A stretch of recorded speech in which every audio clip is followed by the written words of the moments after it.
ചെങ്കോട്ടയ്ക്ക് അടുത്തുള്ള റോഡ് ഗതാഗതത്തിനായി തുറന്നു. സ്ഫോടനം നടന്ന ഇടത്തൂടെ വാഹനങ്ങൾ കയറ്റിവിട്ടു തുടങ്ങിയിട്ടുണ്ട്. അടുത്ത മണിക്കൂറുകളിൽ സമീപത്തെ കടകമ്പോളങ്ങളും സജീവമാകും. തൽസ്ഥിതി നോക്കാം.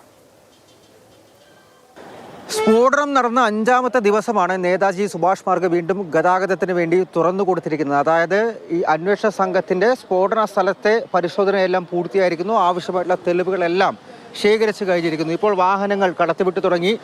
മാത്രമല്ല, ഞാനിപ്പോൾ നിൽക്കുന്ന റോഡ് ഇവിടെയാണ് 10ാം തീയതി ആ സ്ഫോടനം നടന്നത്. നോക്കൂ, റോഡിൽ ഇപ്പോഴും ആ കേടുപാടുകളൊക്കെ കാണാം. ആ സ്ഫോടനത്തിൽ എങ്ങനെയാണ് റോഡിൻ്റെ ഭാഗങ്ങളിലൊക്കെ ചെറിയ രീതിയിലൊക്കെ വിള്ളലും അതുപോലെ കേടുപാടുകളും ഒക്കെ സംഭവിച്ചിരിക്കുന്നത് എന്നുള്ള കാര്യം നമുക്ക് കൃത്യമായിട്ട് തന്നെ ഈ ദൃശ്യങ്ങളിലൂടെ കാണാൻ സാധിക്കും. മാത്രമല്ല, ക്യാമറ ഒന്ന് പുറകുവശത്തേക്ക് തിരിച്ചാൽ ഈ സ്ഫോടനം നടന്നതിൻ്റെ തൊട്ട് ഇടതുവശത്ത് പോലീസ് സ്റ്റേഷനാണ്, പോലീസ് പോസ്റ്റാണുള്ളത്. അതിൻ്റെ മൂക്കിൻ തുമ്പത്ത് വെച്ച് തന്നെയാണ് ഈ സ്ഫോടനം ഉണ്ടായിരിക്കുന്നത്.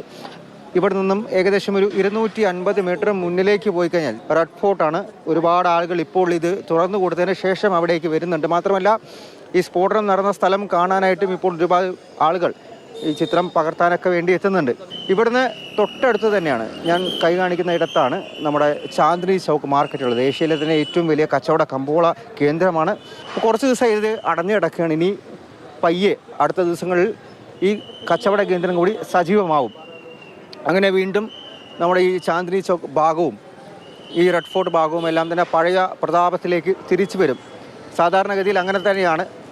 നമ്മളുടെ ഇടങ്ങളിലെല്ലാം തന്നെ ഇത്തരം സ്ഫോടനം നടക്കുന്ന ഇടങ്ങളിലെല്ലാം തന്നെ വീണ്ടും ആ പരിശോധനയിൽ കഴിഞ്ഞ് റോഡും ആളുകളും അതുപോലെ വാഹനങ്ങളും കടകളും എല്ലാം പഴയ പോലെ സജീവമാകുന്ന സമയത്താണ് ഭീകരതയ്ക്കെതിരെ നമ്മൾ ഒരു പടി കൂടി വിജയിച്ച് മുന്നോട്ട് വരുന്നത്. ഒപ്പം പണ്ടത്തെ ഉണ്ടായിരുന്നേക്കാൾ കൂടുതൽ പരിശോധനയും സുരക്ഷയും കൂടെ അതാത് സ്ഥലങ്ങളിൽ ഉറപ്പുവരുത്തേണ്ട കാര്യം കൂടിയുണ്ട്. എന്തായാലും ചാന്ദിനി ചൗക്ക് മാർക്കറ്റ് ആ പ്രദേശത്തു നിന്നും സ്റ്റീഫൻ മാത്യുവിനൊപ്പം അർജുൻ പീതാംബരൻ, മാതൃഭൂമി ന്യൂസ്.